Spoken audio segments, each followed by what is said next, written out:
Hello everyone and welcome to the updated Rainbow Six Siege storyline as of Operation Alright, Command let's watch Force this. in Year 8 Season 1 of Rainbow Six Siege. This is going to be the definitive Rainbow Six Siege lore video, which will catch you up on and explain everything up until the current point in time. So the reason why I want to make a new timeline video is actually because the original one is 7 months old and there's so much Damn. since then, so I feel like we need to do an entirely new updated one. And in the original one, I only started in Operation Shifting Tides. So I guess this was before Fenrir came in. Very beginning because the So lore is actually becoming more relevant now, and I'ma do this video and then I might look up the Fenrir like after Fenrir got into everything.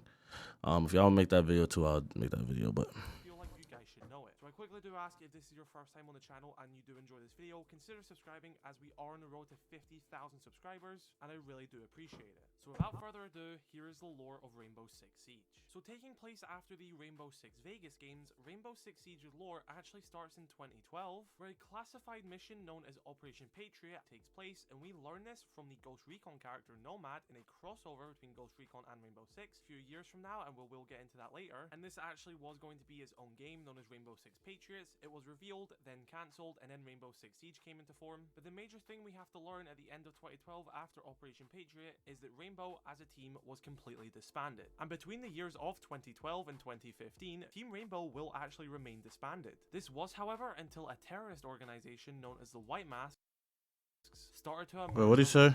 He And said between the disbanded. year 12 after cancelled and then Rainbow Six Siege came into form. But the major thing we have to learn at the end of 2012 after Operation Patriot is that Rainbow as a team was completely disbanded. And between the years of 2012 and 2015, Team Rainbow will actually remain disbanded. This was, however, until a terrorist organization known as the White Masks started to emerge around the globe. They were indiscriminate with who they targeted, and anyone could have been a victim. So with the rise of the threat, Oh, that's why we had those missions. Aurelia Arnault successfully petitioned I remember those missions. of Team Rainbow to take down this threat. With this reactivation, she was named the director of Rainbow, going by the codename Six. She also had staff working with her. One of these of note was a man by the name of Dr. Harishva Pandey, acted as Aurelia's psychological and military cultural advisor. And Rainbow would actually operate and train in Hereford Base in England. And so, to assemble this special group of operatives, specialists from around the world were considered. And after extensive training of operators, 5 CTUs were formed to build the original team. The American FBI SWAT, including Ash, Thermite, Pulse, and Castle. The French GIGN, including Twitch, Montang, Doc, and Rook. The German GSG-9, consisting of Blitz, IQ, Bandit, and Jaeger. The British SAS, which included Sledge, Thatcher, Smoke, and Mute. And finally, the Russian Spetsnaz, including Glaz, Fuse, Kapkan, and Tachanka. And of course, we also have the nameless recruits as well. And with these 20 specialist operators, a new age of Team Rainbow was born. And with the team now fully operational, it won't be too long until they'll go on their first major assignment. An American university known as Bartlett University suffers a chemical bomb attack from the White Masks. Team Rainbow are sent to disarm the gas bombs and eliminate the enemies which are present, and although they are successful, there are civilian casualties. And you can actually play this piece of the story in-game with the situation known as Article 5, allowing you to take down the White Mask yourself. And after this, Aurelia confirms that Team Rainbow is here to stay, and Rainbow is ready for their next mission. And at this point, that was kind of where the lore ended. Ubisoft were dealing with quite a rocky launch, as well as a player base which was smaller than they were expecting. But they weren't ready to give up on the game yet and continue to produce content. However, for a few more years, lore did kind of take a back seat. And although the lore is minimal for now, they still did continue to expand Team Rainbow with new operators. In February of 2016, the Canadian JTF2 operators Buck and Frost were invited to join Team Rainbow. Just a few months later in May of 2016, 2 American Navy SEAL operators, Valkyrie and Blackbeard, are also introduced to the team. August saw 2 Brazilian BOPE operators, Caveira and Capitão, join Team Rainbow. And finishing off 2016, 2 Japanese SAT operators, Echo and Habana. So this is how they all join. Yup. Next year in February of 2017. And then Jackal and Mirror join. Operators Mirror and Jackal joined the Spanish Team Rainbow. Now there's actually a little break in new recruits because Operation Health. But in August of 2017, more recruits actually joined Team Rainbow, 2 of which are from the Special Duties Unit in Hong Kong, Legion and Ying, and the Polish JW Grom operator known as Ella. And ending off 2017 in November, 2 South Korean 707th Special Mission Battalion operators, Dokkaebi and Vigil, joined Team Rainbow, alongside the 2nd Polish Grom specialist Sofia, who's actually the older sister of Ella. And now finally, in early 2018, the lore kind of starts to pick up a little bit. To counteract the growing threat of biological and chemical attacks, Aurelia, also known as SIGS, creates the CBRN threat unit inside of Team Rainbow. Now, the Hong Kong operator Legion is actually part of this threat unit, but so are two brand new operators. A French GIGN operator by the name of Lion, and a Russian Finka. by the name of Finka. And no, Oh, he's no Russian, she's alien French. parasite outbreak Yeah. in New Mexico. That happens in a completely separate timeline, and you can Yes, go sir. check out my Rainbow Six Extraction timeline if you want to learn that. But just know there's Extraction, a timeline I'm split good. here where it splits off into Extraction, but we're going to be focusing on Siege, and in the Siege universe, there was no alien outbreak. And so, in June of 2018, two Italian GIS operators, Maestro and Alibi, joined Team Rainbow. But more importantly, a few months later, Aurelia creates another unit inside So there's the Rainbow outbreak known as the and Urban okay. Tactical Response Team, going by the codename of Grim Sky. This was a special Wait, what? unit of Team Rainbow, which was Wait, what? later, Aurelia creates another unit inside of Team Rainbow known as the Urban Tactical Response Team, going by the codename of Grim Sky. This was a special Urban Tactical counter-terrorism unit of Response. Team Rainbow, which was established to operate in dense urban environments. This team consisted of Alibi, Ying, Kavera, Bandit, Castle, and two brand new operators, Flash, a British operator part of the Metropolitan Police Service in London, and Maverick, an American specialist part of the Delta Force unit. In the coming months, Okay. Moroccan operators by the name of Cade and Nomad joined Team Rainbow, but more importantly, at the end of 2018 and the beginning of 2019, it is said that the terrorist organization known as the White Masks have actually been successfully defeated by Team Rainbow, with their bank accounts being seized by Rainbow themselves. But just like any other group in the world, they are never truly defeated, and the threat could emerge in years to come. But with the power of the White Mask organization dwindled, Then that was in Rainbow have 2018? successfully completed the task in which they were reactivated for. And now is when the lore actually starts to take a change. Aurelia is offered the position of US Secretary of State underneath President Baldwin, in which she accepts and now steps away from the position of Director of Team Rainbow. And with Aurelia's recommendation, Damn. Dr. Harishva Pandey Oh, and he became it. is Director of Team Rainbow. Oh, brother, I remember this. Go by the nickname of Six, he wants to have a closer and more personal relationship with all the operators. And I remember this. just to call him Harry. And so, in early 2019, Harry conceives a new system known as the Program. And Harry has realized the continued threat of terrorism around the world. And through his many years at Team Rainbow, he has realized that there are so many different variables, which makes it impossible to. This was around the time where I distanced myself. Well, I was in Rainbow, but in any situation around the world. To start with this, he would try to decentralize Rainbow from their main base of operation, Hereford Base in England, and create multiple facilities around the world where the operators would not only train but also live with one another. The first of these locations was What the Milan's fuck? Commonwealth Stadium in Greece, which was transformed into a state-of-the-art facility. He saw this to have the operators have a better understanding of one another and become stronger teammates. damn. I remember this. They were getting fucked up. I remember vividly. I forgot who it was. I think it was Kavera. She was fucking people up. Oh my. Someone got put in the blender, and I think it was Pulse. She put, it was either her or IQ. Someone, no, it had to be. It was IQ. They put somebody in a blender, bro. I don't think it was Pulse, but it had to have been like Smoke or someone, bro. When I tell you she beat on them, that was crazy. I remember that long time ago. Commonwealth Stadium in Greece, which was transformed Don't could be into a still bad as state-of-the-art ever. facility. He saw this to have the operators have a better understanding of one another and become stronger teammates. To allow for realistic but Damn, such. Mira, the director of R&D, developed something known as a SimSuit, which is a suit worn underneath the armor of operators, which allows the operators to shoot each other with safe pellets, but have a realistic understanding of the damage they are doing with these simulated suits they are wearing. And so, with the program underway, it's time to bring in some new operators. So in March of 2019, two Australian SASR operators, Mozzie and Gridlock, joined Team Rainbow. And in June of 2019, Danish Jaeger Corps operator Nook joins Team Ooh, Rainbow. that was fire. American Secret Service Specialist Warden. He actually saved the life of President Baldwin and served with him until he finished his second term in office. So he had a lot of good recommendations when he was joining Team Rainbow. And in September, Peruvian operator Amaru and Mexican operator Goyo were introduced to Team Rainbow. And in this time in 2019, the Brazilian operator Cavera goes AWOL. She was suspected of killing several Santa Blanca cartel members who are the main antagonists of Ghost Recon Wildlands. Now the team of Ghosts actually meet up with Valkyrie and Twitch, who are both there in hopes of finding Cavera to help stop which could potentially escalate into an international incident. Turns out What the hell did this happen? they're searching for someone by the name Ding Gozo. Find out that that is not his real name, and it turns out his real name was Joao, and he's actually the younger brother of Caveira. It turns out Joao was an undercover officer for the Federal Police of Brazil, and he was sent to infiltrate the Santa Blanca drug cartel. However, it turns out his cover was blown, and he was being held captive by the cartel. And it turns out Caveira is trying to save her younger brother's life. So with Valkyrie actually holding back, kind of being the leader of this operation, Twitch and the team of ghosts intercept Caveira before she gets to her brother. They explain that they know why she's there, and they want to help her. The team successfully managed to rescue Joao. What game is this? Bowman demands that Joao gives them information about El Sueño, the leader of the cartel. There's a bit of tension after he says he will only speak with permission from his superior.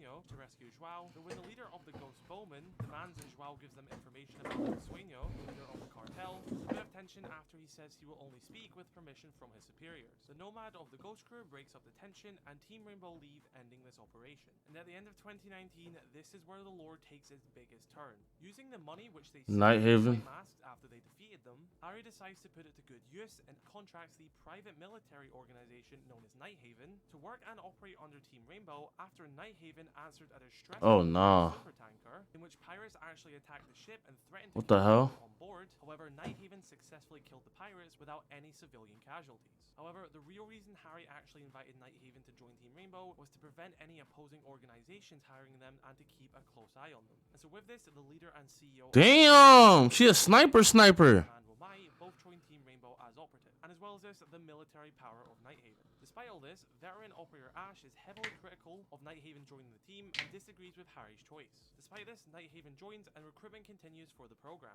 However, in January, Harry actually launches the first annual Tournament of Champions at the stadium. This is this is when they added it? Oh yeah. For counterterrorism units across oh yeah. Okay. This was around the time I was already neck deep in Rainbow.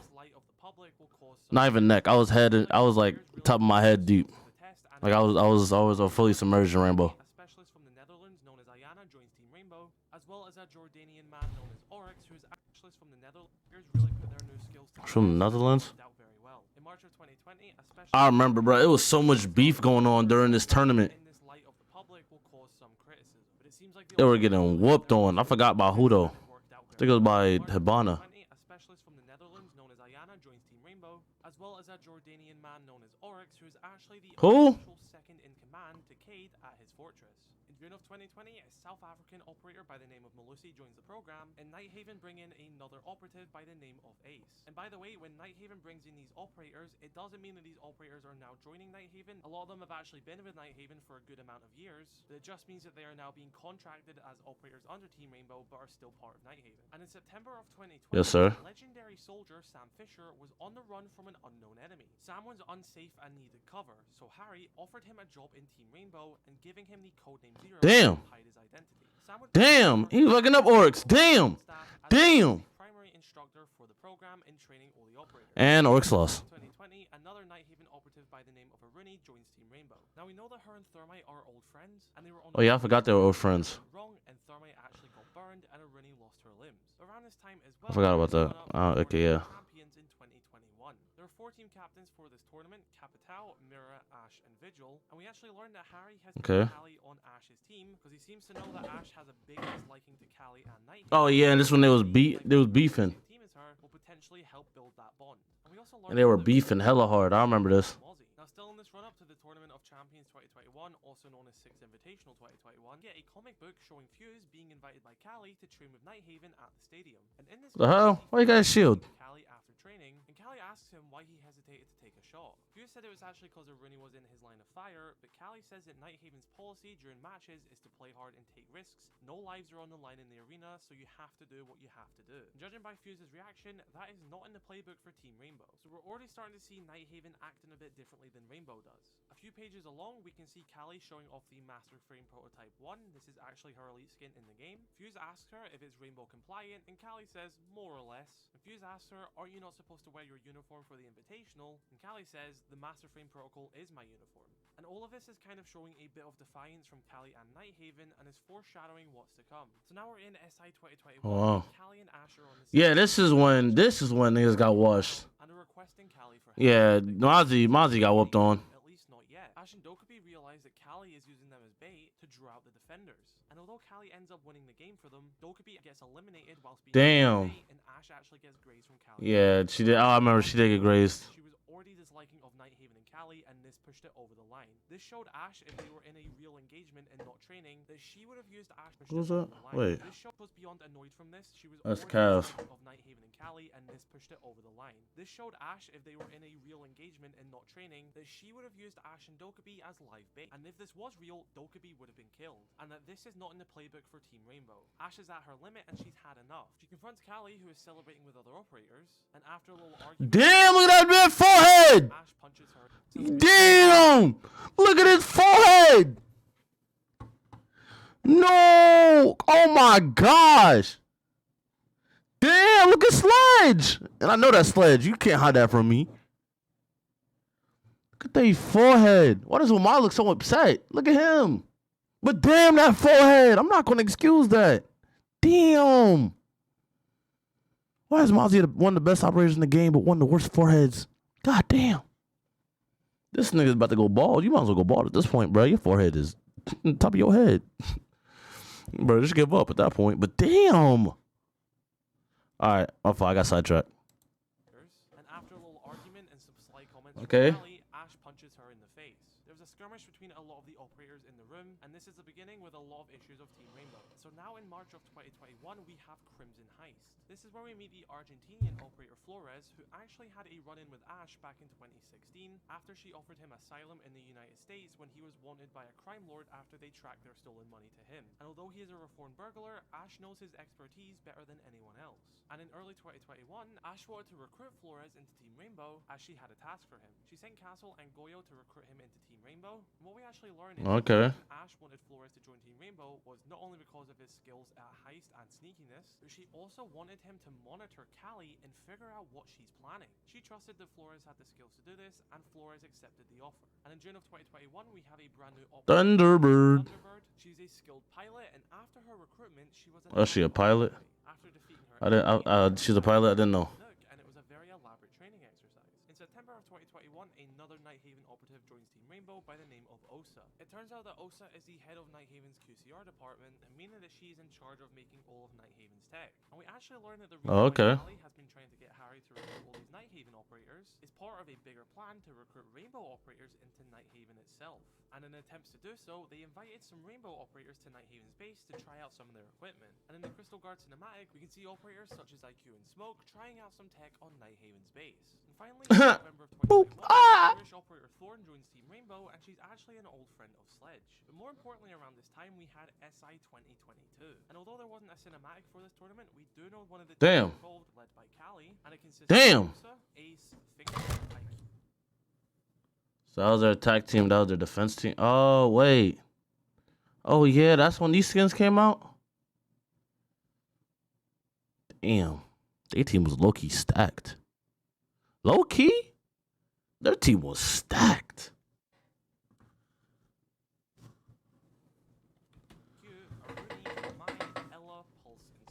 Yeah, their team was low-key stacked. I'm not gonna lie. Callie announced her departure of Team Rainbow alongside Nighthaven and the other operators that joined with her. But as we learned in the Sisters in Arms cinematic, Rainbow operators who were actually on the same team as Callie in SI, such as Finka, IQ, Ella, Pulse, and Smoke, got the offer to join Nighthaven and leave Team Rainbow, and all of them accepted. And one of these operators we got focused on heavily. Oh, so that's what it meant when they was in this car and she was talking about like her sister and stuff. I didn't understand it. I'm not gonna lie. I was like, damn, why is both sisters? I thought the both sisters split into between groups and everybody joining those two groups. No, it's Nighthaven. I didn't know that. I didn't know none of that. Nighthaven and leave Team Rainbow, and all of them accepted. And one of these operators we got focused on heavily was Ella. Wait, who did she say? Everyone that left Rainbow for Nighthaven? Team as Callie in SI, such as Finka, IQ, Ella, Pulse, and Smoke, got the offer to join Nighthaven and leave Team Rainbow, and all of them accepted. And one of these operators we got focused on heavily was Ella in the Sisters in Arms cinematic, and we've seen that fallout between her and her sister Zofia, with Ella representing Nighthaven and Zofia representing Rainbow, and it showed the strained relation between the both. And so after these operators left Team Rainbow and Nighthaven departed, Ari decided to make some changes to Team Rainbow. Team Rainbow was no longer going to operate as one team, rather separated into 4 different squads, all of which having a leader. Team Rainbow are still one big team, and they they do still work together, however it does function differently from before. But we'll go more in detail into all these squads a bit further on. So in March Alright. 2022, a Japanese businessman by the name of Masayuki Yahata was strolling through a street market with his personal bodyguard, Kana Fujiwara, aka Azami. However, during their peaceful walk, they were actually jumped and attacked by a number of hidden assassins. Azami put up a good fight. This was fire, bro. Azami was going crazy. I remember that. This enraged Azami because she got quite close to Yahata. They were more than business partners, they were friends. And so searching for answers, Azami takes one of the bullet casings from this scene and breaks into the home of one of her colleagues when they both worked in the Japanese police force together, Hibana.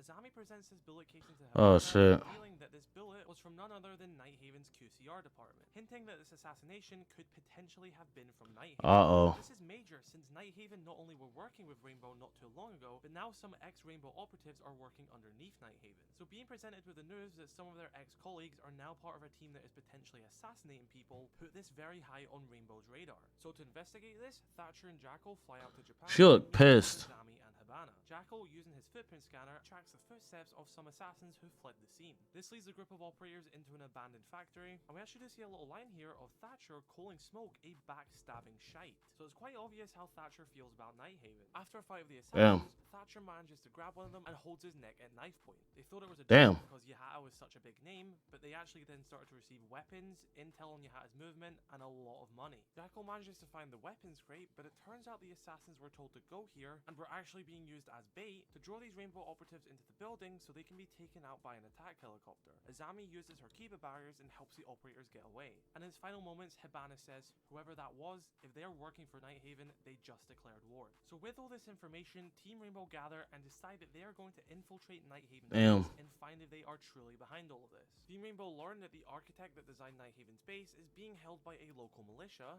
and describe that they're going to rescue him and get some information out of him before Nighthaven get there first. And so this is the first time we see one of our 4 squads in action, Wolfguard. This is a humanitarian Wolfguard. squad, and it consists of Twitch, Montag, Lion, Castle, Bandit, Frost, Ying, Clash, Nomad, Malusi, Thunderbird, and a brand new Damn. recruit by the name of Sense. So in this Damn. we can see Doc and Twitch on mission control with operators Montang, Lion, and Sense actually on the ground attempting to extract the Hey, artifact. bro, don't let Montaigne get up in there. He gonna make it dangerous. They managed to defeat all of the enemies. After they extracted the architect, they treated his wounds and convinced them to give them the schematics of Nighthaven's base. This is when the mission was over for Wolfguard and they were actually passing it over to Ghost Eyes. And Ghost Eyes is a stealth and sneaky squad led by Kivera. And Ooh, I like that.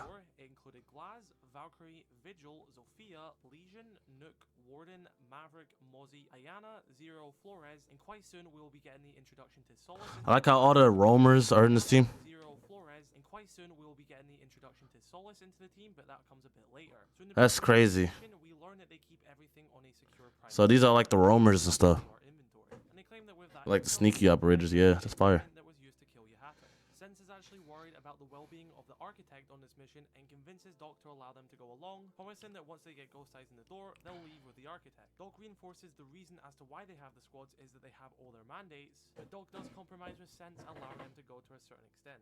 So now we can actually see Sense alongside a hidden Ghost Eyes operator, along with the architect in Nighthaven gear, sneaking onto the base. Now the undercover crew are stopped at the door by none other than Ace and Pulse, but the architect manages to talk his way through, claiming that the reason he is there Look at these two. Look at these two, bruh.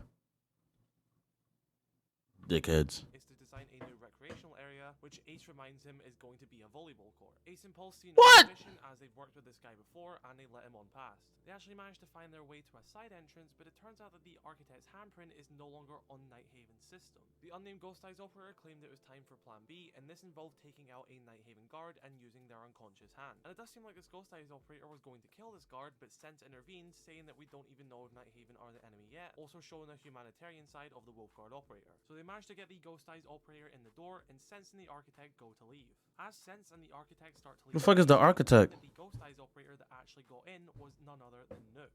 We fast forward to Oh. Nighthaven now, and it seems like Nighthaven have discovered this unconscious guard from earlier, and now we see Smoke in a new Nighthaven attire alongside an operative we have never seen before by the name Oh, of Grim. Grim is in Nighthaven. You can see some injured Damn. Nighthaven guards, and he is on high alert. The The computer shows that someone has accessed it, and before he has time to think, he is jumped from behind and stabbed in the leg by Nook. Using his nanobot bees, they chase Nook down and reveal her location.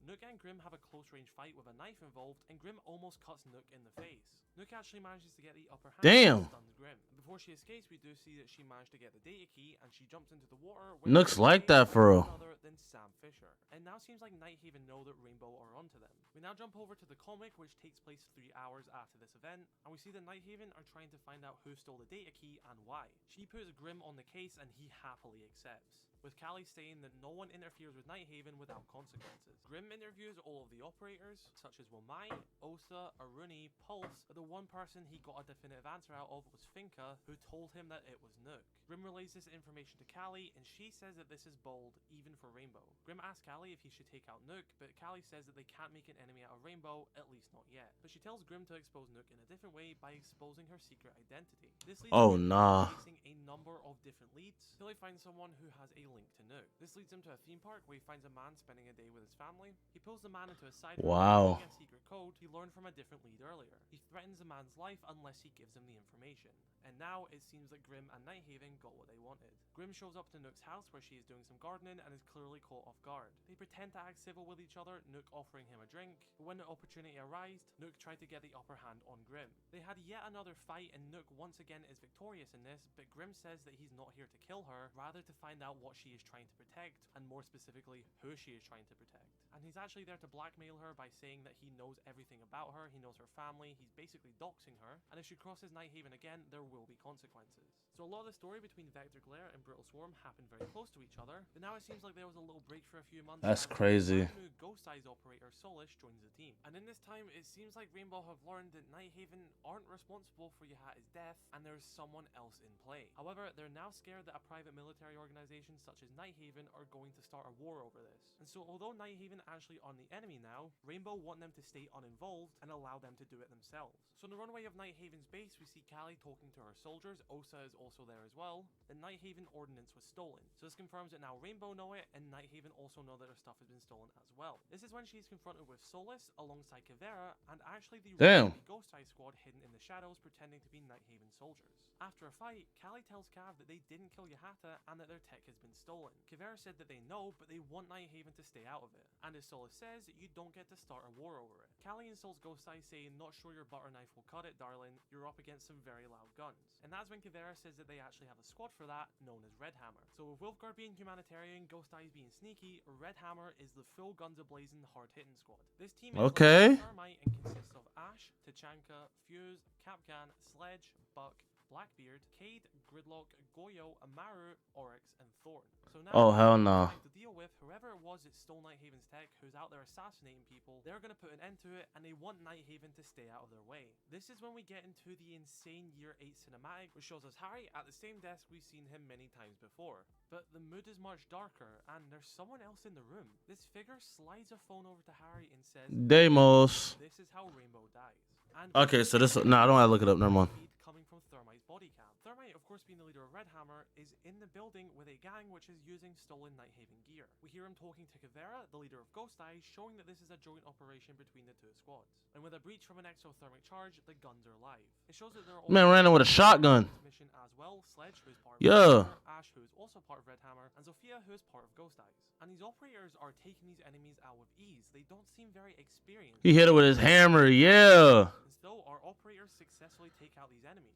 After the gunfight, Ash helps Thermite up, and that is actually when they realize that there has been a bomb planted here this whole time, and it's about to explode. It turns out this entire mission was bait. Ash and Thermite try to run away, but they do get caught in the explosion. His body cam goes quiet, and we do not know the fate of the 5 operators. And we cut back to Harry and this mysterious figure, and the acting here is so good that I'm gonna let it play out because I can't even describe it and do it justice.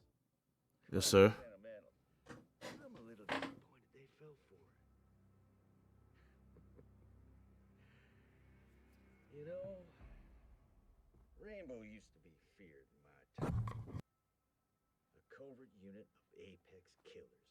And you turned it into the fucking Ice Capades. You disgraced my unit, Harry. It's their unit now.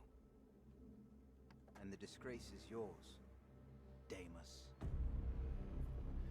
What comes next is the squad's fall. One by one. Every operator dies. I guess I wanted to thank you for making it so easy for us.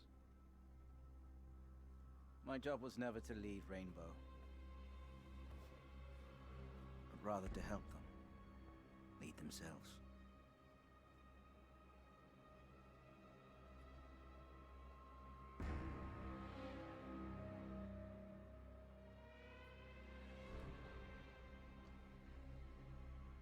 Now, if you don't mind, I happen to find you exceedingly fucking boring.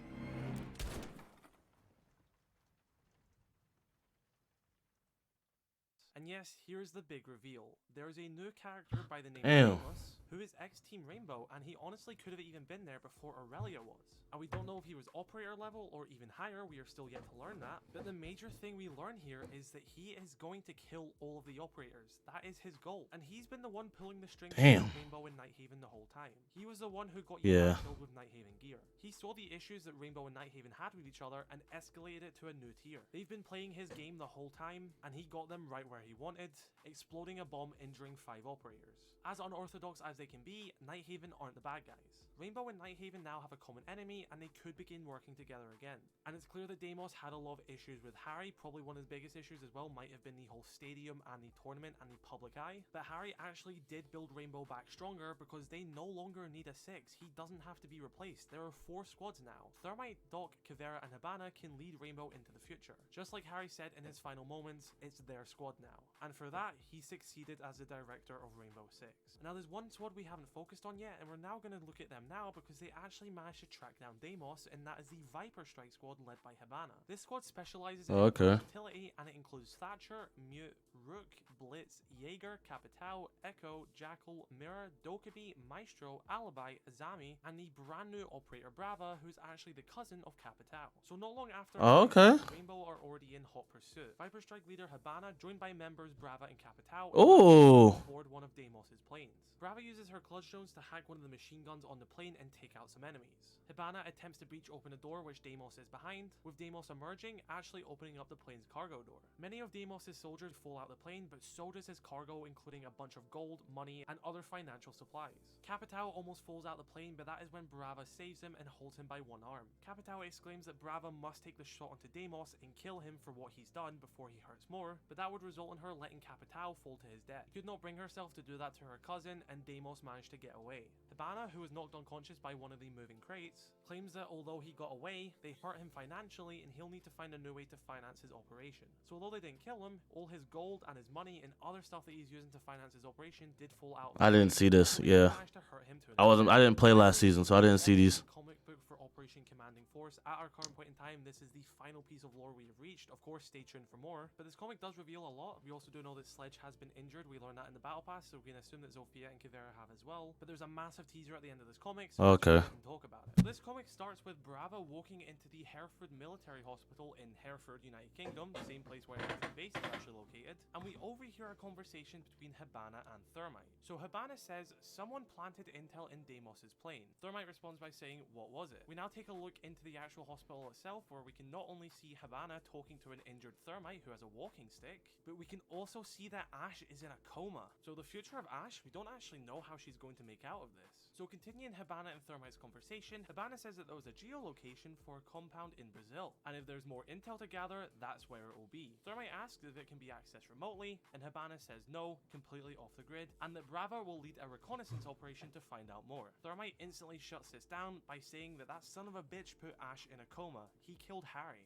Brava had a line of fire on Deimos and didn't take the shot, and we did actually see that in the Commanding Force cinematic. Hibana responds by saying, I'm aware of what's at stake, Thermite. This is a Viper Strike operation. You do not get a say. So a little bit of turmoil between the two captains. Thermite says that new intel says that Deimos is actually getting ready for another strike as they speak, and they need to win here. Then Brava interrupts by saying, then allow me to take the point. Sir, the clock is ticking. I know the area, the people, and how to access the compound unnoticed. With me leading, we save weeks of prep, weeks we don't have. Like you said, now or never. and Thermite, looking quite stressed out, eventually agrees. Hibana says, find us something, Brava, but be careful, this could be a trap. And Thermite finishes off saying, and if you see Deimos, you pull the fucking trigger. And a determined Brava says, yes, Captain, I won't make the same mistake twice. So now we're actually in Yes, sir. Brazil, and we can see the reconnaissance team, which is led by Brava, and it also includes both Jaeger and Alibi. Really cool. This man Jaeger always posted, bro. Look how cool he look. Get a little look at this compound with Brava, Alibi, and Jaeger looking at it from the hill. Jaeger and Brava both make their way closer to the compound, whilst Alibi hangs back with what seems to be a marksman rifle in her hands. It's really cool to see Alibi actually use a weapon that isn't the MX Storm. Alibi gets the call that weapons are free, meaning that she can take the shots. However, she actually gets flanked by one of these unknown enemies, who then takes a shot at her head, but it turns out she was actually a Prisma this whole time, and the Damn. Alibi was actually in a different position and takes out this enemy. What an absolute Damn. badass. So with the element of surprise gone, Brava and Jaeger are fighting these enemies head on. Brava orders Jaeger to open fire. Both Brava and Jaeger do get pinned down, with Brava saying that they need to get inside the building, but Jaeger is actually worried that more reinforcements are about to come. Brava seemingly makes up her mind, saying if we don't get that intel, more will die by the hand of Deimos. We do whatever it takes. Brava swings a corner, taking out 2 enemies, whilst other enemies are actually being taken out by both Jaeger and Alibi. Brava swings a corner, again throwing a grenade and then shooting after it, taking out more enemies. However, this leaves her exposed from another enemy with a grenade in his hand. He throws a grenade at Brava, but Jaeger's ADS is there to save the day. Yes, sir. Alibi takes the killing shot on the enemy that threw the grenade, and with this, the enemies are defeated. And I actually think it was really nice to see Alibi and Jaeger's gadget actually used in a real-life setting, because we've not really actually seen that before, so it's really cool to see them work in this manner. Alibi and Jaeger are about to enter the building,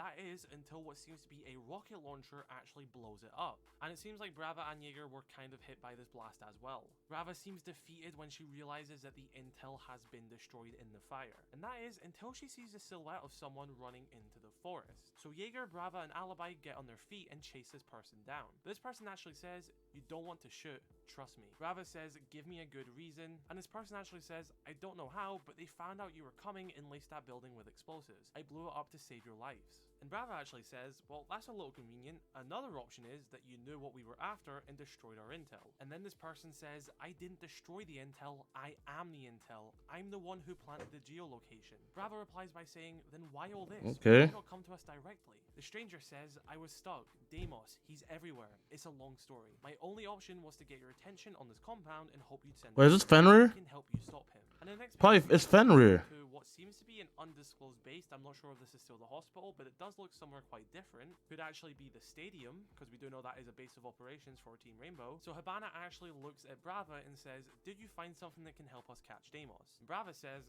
not something, someone. And in the final page, Brava says, Hibana, Thermite, me, and then the comic book ends. And so, at the current point in time, that is the furthest in Rainbow Six Siege lore we have gotten to. Yeah, it's gotta be Fenrir. Who claims that they are able to defeat Deimos. Okay. And of course, we actually have to learn who Deimos' true identity actually is, and how Rainbow and Nighthaven are going to work together in the future. And I've got so many theory videos on my channel, and of course, guys, this is just the tip of the iceberg. This is so fire. I never paid attention to the lore growing up because I was a jit. This is fire. I need to remember. I need to remember what team is who's on what team. I want to remember that, and I need to stay like on top of this lore because this is actually fire as hell. I might subscribe to him. If you did enjoy this video, this took a lot of effort to make, so even just dropping a like and a comment to help boost the algorithm really means a lot, and I cannot thank you guys enough. So be sure to leave me your thoughts in the comment section below. I'm really interested to hear your thoughts on this if it's your first time seeing it, or if this has been a recap video for you. But regardless, thank you for watching. I shall catch you all later. I love you all. Peace.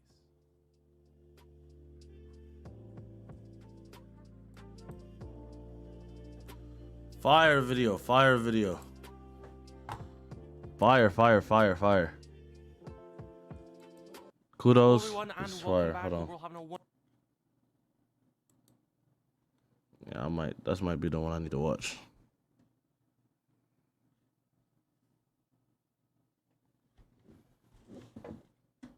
Okay, let me see. Where is this?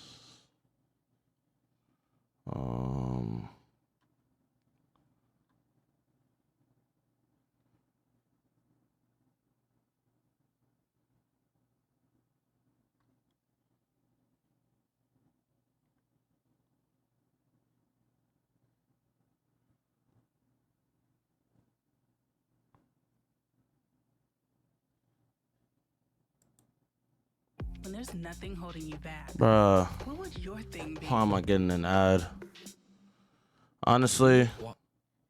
Yo, Valorant skins. My Just gosh. How awesome would it be to have your dream skin collection? Giving me ads, bro. Fuck you and your fucking skins, bro.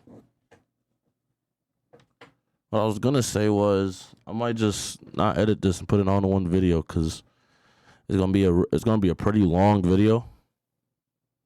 So I might just like keep this all in like one lore video and try to like it's like a recap of the lore and you can just watch it with me on like YouTube and shit. Okay, but yeah, let's see. This one picks up. It probably doesn't, but let's see. Welcome back, hope we're all having a wonderful day and we're all doing well. So yesterday we got the official reveal of Operation Dread Factor, and we finally got our lore introduction to the brand new Swedish operator Fenrir. And in our lore cinematic, we seen that Fenrir is a scientist and was working for Deimos until he saw what Deimos was really up to and defected to Team Rainbow. But that left a lot of questions. Was he just a scientist? Surely he has some form of military background, but we still hadn't seen the entire picture. However, the test server for Operation Dread Factor has just went live, meaning that we can get a look at his official bio and hopefully answer some questions. So without further ado, let's take a look at Fenrir's bio. So Fenrir's real name is Emil Svensson. He's on Red Hammer, okay. There's some other operators. Wait, why is he on Red Hammer? Well, Oryx is one of them. So he is coming in unaffiliated, Damn, he's 34. but he will be joining the Red Hammer squad and working underneath Captain Thermite. He is 1.76 meters tall and he weighs 74 kilograms and is 34 years of age. And he was born in Uppsala in Sweden. So that is a little introduction to Fenrir. Now let's take a look at his entire bio. So it starts off with a little background with a little quote I'm not reading all that. saying, "Fear is a teacher, there's always a lesson to be learned." And what it says is, Svensson was a curious boy growing up in Uppsala, where his parents encouraged his fascination with animal biology by enrolling him in every science class they could find. On track to attend his hometown's university to pursue his passion, his focus shifted following his mandatory service. He learned that he had an affinity for physical fitness and tactical organization and became especially interested in how combat affects soldiers' emotional states. Following his service period, he studied neurochemistry and joined the Swedish Armed Forces, quickly earning his way up. As a communicator in the Special Operations Group, he expanded his skill set and aimed to develop strategies that would improve his peers' performance. When his project to create formulas that alter soldiers' emotions was denied, his insistence caused him to be discharged. Estranged from his family and made a pariah in the scientific and military communities, he had few options when Deimos approached him. With his newfound partner and funding, Svensson developed his technology until it became evident that he was being used to create a dangerous weapon. Taking his research with him, Svensson escaped Deimos' facility and sought out Rainbow. So there we have it. Fenrir was a soldier and scientist who had a fascination in a certain medical field which many people didn't agree with. Then being seen as an outcast from his family, the military, and the science community, that is where Deimos would step in and give Fenrir a job, and basically exploit Fenrir, until Fenrir obviously realized what Deimos was doing, and clearly knew it wasn't right, so he went straight to Team Rainbow, as we've seen in the Commanding Force comic. And next we have a special profile from Captain Thermite on Fenrir. Of course, Fenrir is part of the Red Hammer squad and Thermite is a leader, so let's see what Thermite has to say. "I understand the squad's reluctance in accepting specialist Emil Fenrir Svensson as one of our own. I was just as skeptical when he approached us, but I couldn't ignore the possibility that his information on our enemy might give us the upper hand. I figured we could decide what to do with him later. Deimos is dangerous, and I considered that Svensson might be a spy, so I had Buck join me during interviews. On paper, Fenrir is exactly the type of person Rainbow would seek out to recruit. He's an intellectual and an ambitious tactician in peak form. As I learned more about his career path, I realized the traits that led him to his military discharges are ones I expected in a member of Red Hammer. Unflinching drive, conviction, and readiness to put himself in harm's way when necessary. I can't fully absolve him of his work with Deimos." Only thing is, so like, you see how, so it says, Fenrir is exactly the type of person Rainbow would want to seek out to recruit. And then it said, as I learned more about his career path, I realized the traits that he led to his military discharge are one I expected. And a member of Red Hammer, unflinching drive, conviction, and readiness to put himself in harm's way. But it's like, wouldn't like that be too convenient? Especially since like he joined to give them information, and Deimos probably knows who the leaders in each team is. And you know, he did just try to take out Thermite in him, so he might finish the job with Fenrir as like a spy or something, but who knows? We'll see. It's just weird. It's like it's a little too convenient. So I see where Thermite's coming from. It's kind of crazy. But I can relate to the regrets Fenton feels. He had no prior knowledge of the enemy's operations, so I can't blame him for accepting the offer. It's easy to get tunnel vision when pursuing groundbreaking research, but eventually you have to come to your senses and notice what's around you. The turning point for him was witnessing Deimos use an unstable version of his fear toxin on his colleagues. And as he puts it, his work was meant to help people, not hurt them. The way I see it, I have my hands on an excellent specialist who knows more about our enemy than any of us do. I'd call that an asset. He passed every test I throw his way, and Buck didn't raise any red flags. Like, see, like he's too good. Openly against Fenrir, but he'll have to come around. We need to take. Like he's too good. And that was Captain Jordan Trace, aka That's- Thermite, leader of the Red Hammer Squad. That's hella fishy to me. He's too good. He passed every test, and now they think he's like extraordinary. This is a little too good to be true. So what an insane amount of information we learned there. I actually think that Fenrir's bio might be one of my favorites. I am really enjoying how this character has been written. And I'm assuming that the fear toxin which he was developing was to help counteract fears for soldiers to make them more brave. However, in this stage of development, it's done the complete opposite, and Deimos was using that to exploit them. And I also do really like that they did suspect that he might be a spy at first, so that's why he brought Buck in as well, and Thermite put him through the testing, and it seems like he isn't a spy and he is genuinely trying to do the right thing. However, not everyone is on board with him being here. Kaid does not agree with this, and of course Kaid is a leader himself back at the fortress. Yeah, bro. He made a Kaid is old as hell. about the fortress. So I think that's a really good way they've written He that. to make knows. an operator such as Kaid, who does have leadership skills himself, not really like the idea of Fenrir being part of the squad. I really do appreciate that world building there, and they've done a really good job there. But at the end of the day, Thermite is the leader, and they have to follow what he says, and Fenrir is now part of the Red Hammer squad. So let's take a look at his training and the Yeah. results on his gadget. So he's had basic military Basic training. military, He went to the okay. University of Uppsala for a master's in neurochemistry and Mm-hmm. done specialist officer training. His relevant experience is the Total Defense Service, the Swedish Armed Forces, the Special Operations Group, Operation Substratum, and Operation Double Crane. And finally, we have the notes on his gadget, which is known as the FNAT Dreadmine, and this evaluation is taken by both Thermite and Buck. Also quite interesting, it seems like Thermite has been using Buck quite a lot in the Red Hammer squad as sort of like a second-hand man. Maybe Buck is a bit more prominent in the squad than other operators. So this starts off with a little note from Mira saying, "I hope you know what you're doing. This kind of technology is not something you play around with, Jordan." Of course, in the lore, Damn. Mira is one of the operators who builds a lot of the gadgets and has a lot of knowledge of technology and how these gadgets work. So what Thermite says about the gadget is, Fenrir presented his final prototype with notes attached. The materials of the case, the molecular structure of the gas, the release mechanism is all outlined. It's good to know he's aware of the risk this possesses if it's not perfect. Buck was on standby in case of complications.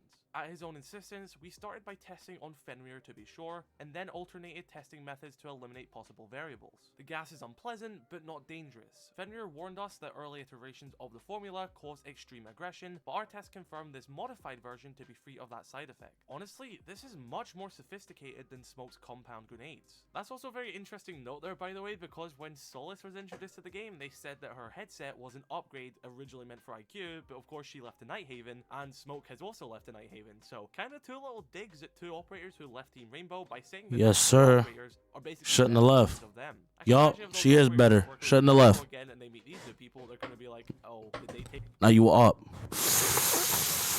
New up back in the gas. I messed up. Wait. I'll restart. New up back in the air. This gas or what?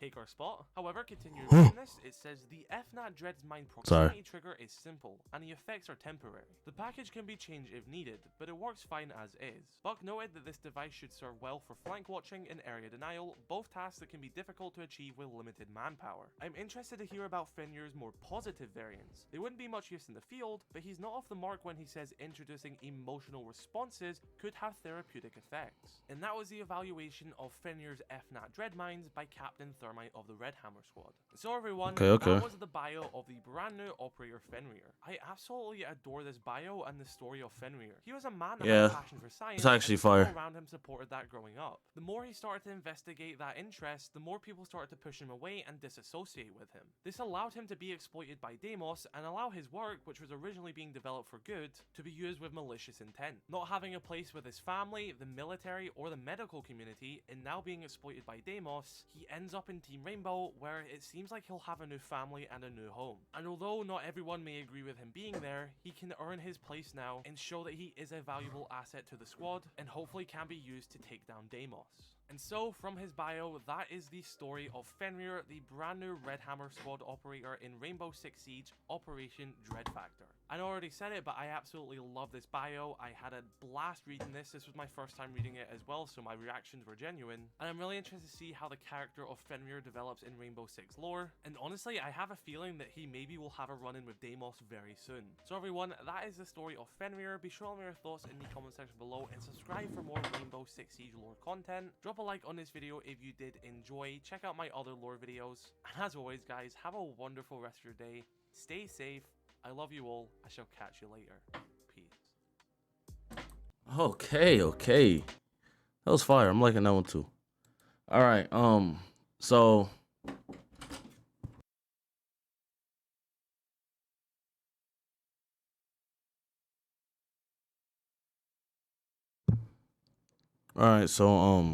I'm gonna do this. I'm gonna start doing this thing where when I react to R6 lore and I post it on YouTube, I'm gonna tag him. I'm gonna start reacting to Kudos. You're gonna get I just subscribe to him. Everybody go subscribe to him, cause I'm finna start making like lore videos based on like his content. Cause I actually like this. I like the whole R6 lore, and I'm about to get more invested into it. Cause I'm getting back into Rainbow. So, I'm pretty sure that's pretty much it with the lore right now, right? Oh, Villa's getting a new rework? Whoa, I didn't know that. Villa's getting a rework. The entire Night Haven lore. I might do that one at a later date. That's gonna be like a whole different video on its own. I'll come back to that.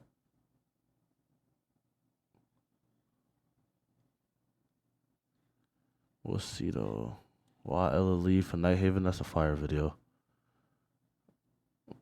That Ella will leave Night Haven. That's fire. Yeah, there's a lot of like lore videos you can watch with this, like this one. Yeah, like this is good. This is good. Let's watch this one real quick though, cause I'm interested. I'm gonna talk about it. And these ads will kill my video, bro. I'm so sick of these ads. Hold on. I'm so sick of these ads, bro. Ads. I'm gonna do that every time I get an ad. A couple having a wonderful day and we're all doing well. Just want to quickly say only a small percentage of you are subscribed, so if you do go on to enjoy this video, hit that sub button and you can always unsub in the future if you end up not liking me. So the topic of map reworks in Rainbow Six Siege is quite a big talking point in the community. Many people would rather they just don't rework What the hell? maps anymore. Sometimes they end up reworking a map and people don't